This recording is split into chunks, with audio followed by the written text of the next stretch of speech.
कि कल 19 अगस्त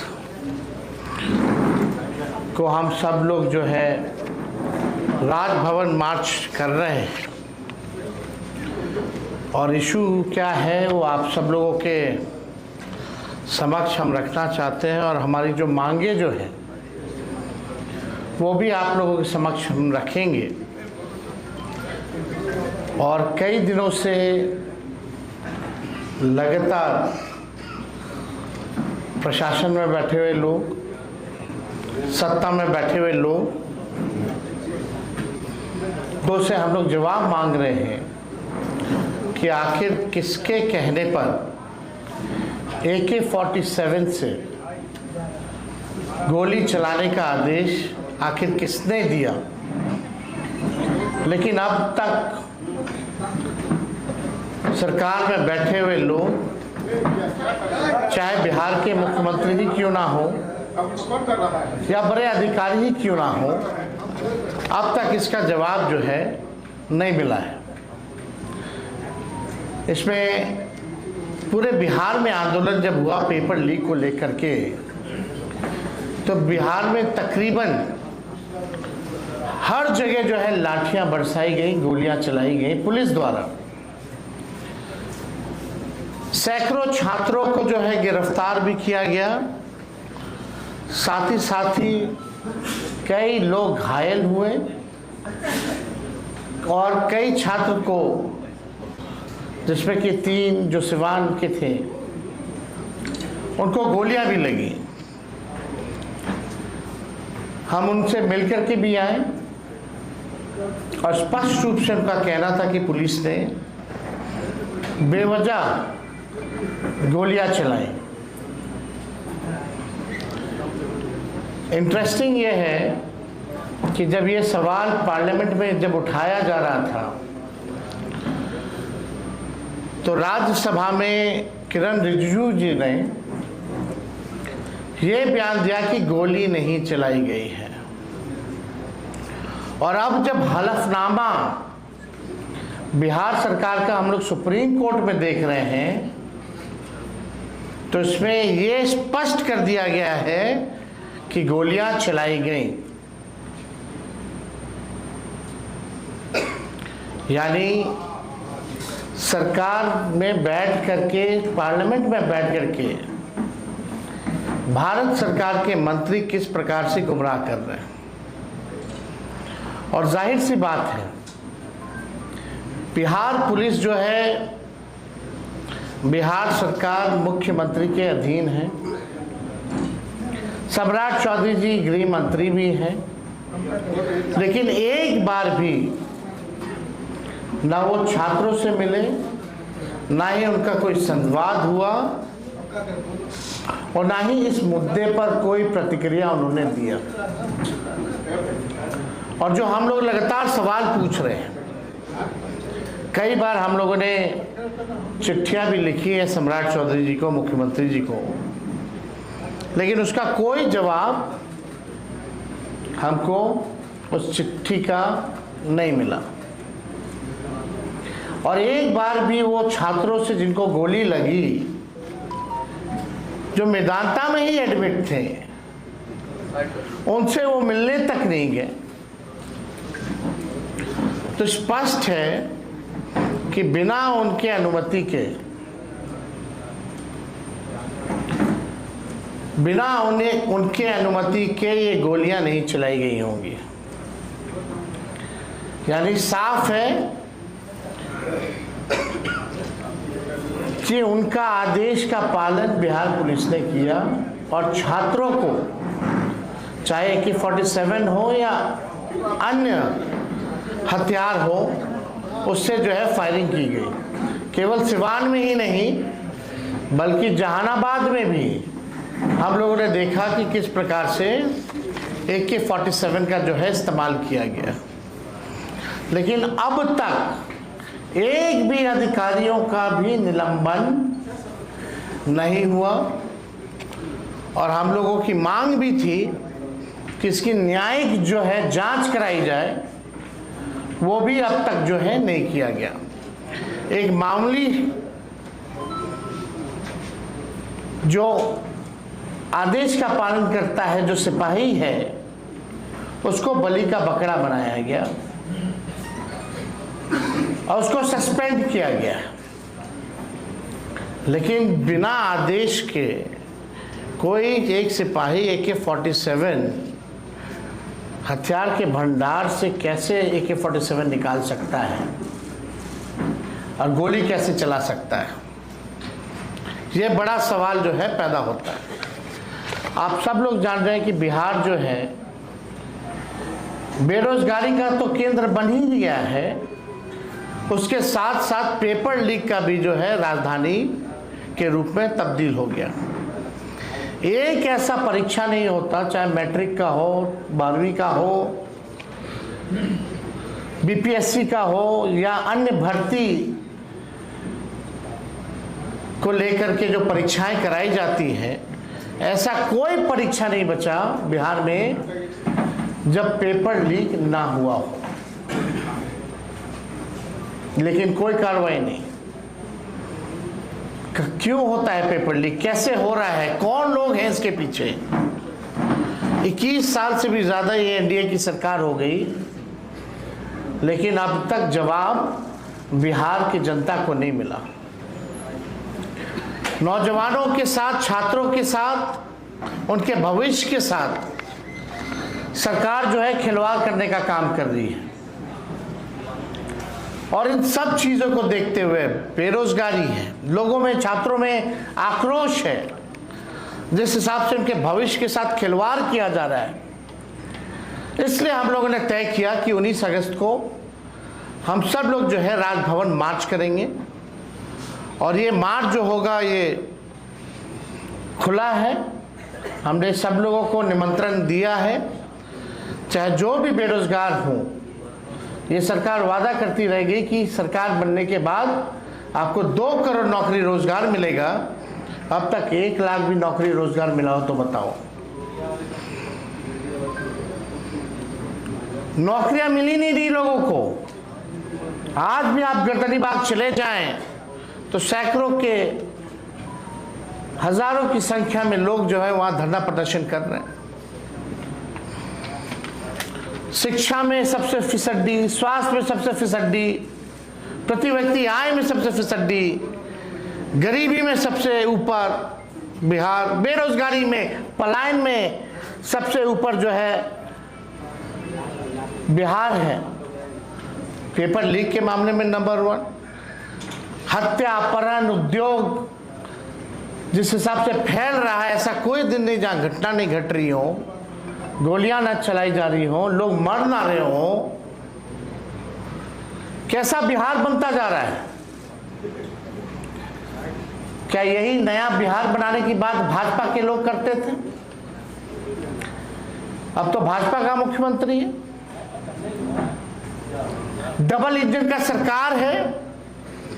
डस्टबिन घोटाले जैसे, एस्टीमेट घोटाले, CAG घोटाला, सृजन घोटाला, बालिका गृह जैसे कांड हुए, लेकिन अब तक किसी लोगों पर जो है कार्रवाई नहीं की गई और इस सरकार से किसी को अब उम्मीद भी नहीं है। 10-10 हज़ार रुपया देकर के, छल कपट करके सत्ता में तो आ गए हैं, नतीजों को हेरा फेरी करके तो ये लोग आ गए सत्ता में, लेकिन अपने जो वादे इन लोगों ने किए थे, इन वादों पे ये खड़ा नहीं उतरे। और पहला ऐसा आंदोलन हुआ जिसमें AK-47 हथियार का इस्तेमाल किया गया पुलिस द्वारा। तो कल हम लोगों का एक विशाल मार्च है और अभी सूचना मिल रही है कि अभी से ही कई छात्रों को जो है उठा लिया जा रहा है पुलिस द्वारा। अभी पटना के एक छात्र के नेता हैं सुदर्शन, उनको भी जो है उठा लिया गया है। पटना कॉलेज इलेक्टेड है, वो अध्यक्ष हैं पटना कॉलेज के। तो आप समझ सकते हैं कि कई छात्र जो हैं अभी से ही लोगों को उठाने का प्रयास पुलिस कर रही है। जो कि पुलिस की गुंडागर्दी है। हम लोग अपने हक और अधिकार के लिए छात्र ने लड़ाई लड़ी और हम सब लोग जो है उनके साथ हैं। पहले भी फर्जी मुकदमा डाला गया, छात्रों को कैद किया गया, फिर वही सिस्टम। अभी भी इन लोगों ने अपनी गलतियों से कुछ सीखा नहीं है और ये गुस्सा जो है खास तौर पे जो नौजवान है, क्योंकि सबसे युवा प्रदेश बिहार है। नौजवानों को क्या चाहिए? अच्छी शिक्षा चाहिए, अच्छा नौकरी का अवसर चाहिए, खुशहाली चाहिए। और ये ताकत जो है, समझिए जो हमारी जो ताकत है, अगर अच्छी शिक्षा ना मिले, पेपर लीक होता रहे, नौकरी ना मिले, धांधली होती रहे, प्रक्रिया में पारदर्शिता ना आई हो, तो ये ताकत जो है बोझ बन जाती है। तो हम सब लोगों को ऐसे सरकार के खिलाफ हल्ला बोलना चाहिए और सभी लोगों से, आप लोगों के माध्यम से अपील है कि सब लोग जो है कल राजभवन मार्च में जो है जुड़े। अब हम लोगों का क्या कारण है वो हम आप लोगों को बताएंगे। जो मार्च का, बिहार में कोई भी परीक्षा बिना पेपर लीक के नहीं होता है। क्या नौकरी में निष्पक्ष और पारदर्शी चयन होता है? बिहार शिक्षा क्षेत्र में लगातार फिसड्डी क्यों है? क्या भर्ती प्रक्रिया में भेदभाव और पक्षपात नहीं होता? देश के सबसे युवा प्रदेश के नौजवान सबसे अधिक बेरोजगार क्यों हैं? लोकतांत्रिक तरीके से हक अधिकार मांगने वालों छात्रों पर AK-47 से गोलियां किसने चलवाई? छात्रों पर गोलीबारी करने वाले सिपाही के पास AK-47 आई कैसे? निलंबित सिपाही को AK-47 की किस यूनिट या शस्त्रागार से जारी की गई? हथियार जारी करने का आदेश किसने दिया? AK-47 जैसे आधुनिक हथियार के आवंटन की पूरी कमांड चेन की भूमिका सामने आनी चाहिए। क्या AK-47 लेकर भीड़ नियंत्रण की अनुमति थी? क्राउड मैनेजमेंट के SOP का पालन क्यों नहीं किया गया? फायरिंग का आदेश किसने दिया? जिले के पुलिस अधीक्षक पर अभी तक कार्रवाई क्यों नहीं हुई? कितनी गोलियां चली और कितने राउंड जारी हुए थे? हथियार के साथ जारी किए गए और इस्तेमाल हुए कारतूसों का हिसाब सार्वजनिक जो है वो होना चाहिए। ये हम लोगों का जो मुख्य जो है रीज़न है और हम लोगों का डिमांड है। जब सरकार ही जब वीक होती है तभी पेपर लीक होता है। तो मौजूदा जो सरकार जो है वो वीक है, तभी जो है पेपर जो है लीक हो रहा है। पेपर लीक पर जवाबदेही सुनिश्चित होनी चाहिए।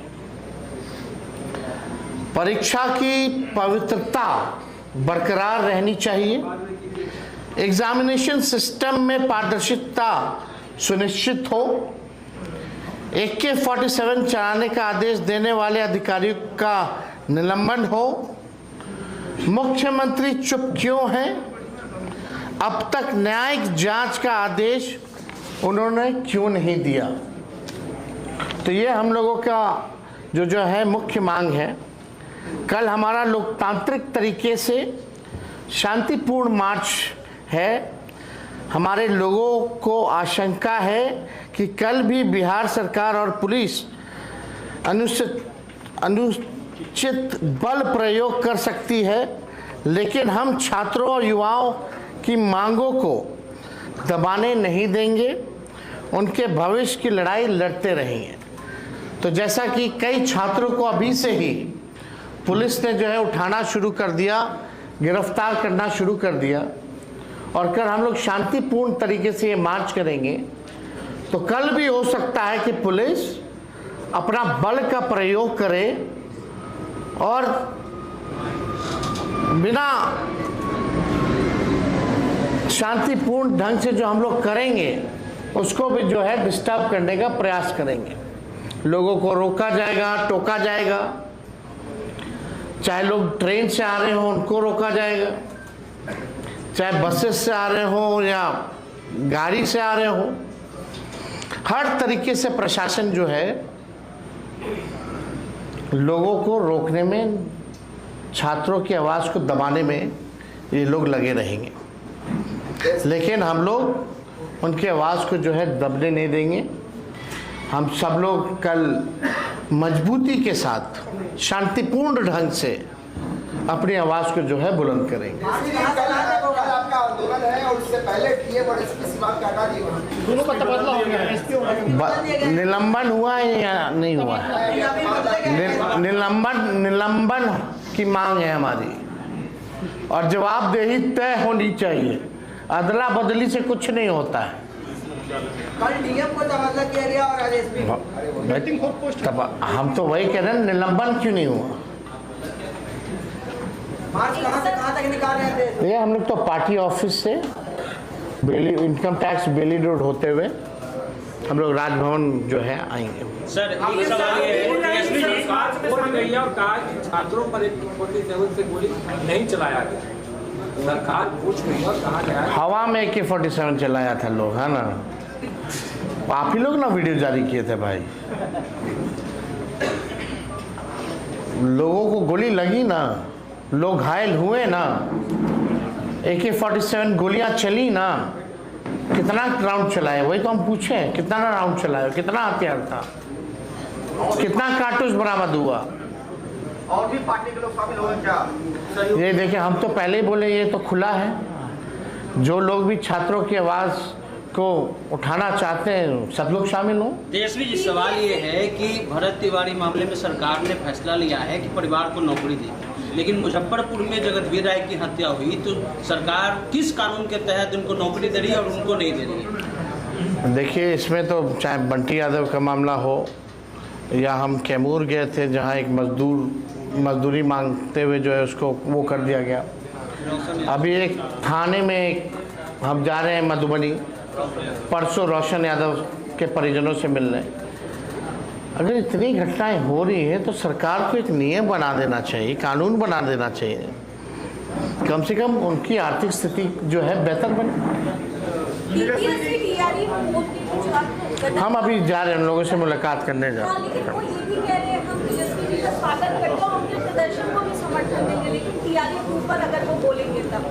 देखिए, अभी हमारी मुलाकात होने वाली है, उनकी बातों को हम लोग सुनेंगे और लगातार जो है उनकी बातों को हम लोगों ने सदन में भी, हमारे विधायकों ने भी उठाया और बाहर सड़क पे भी उठाया।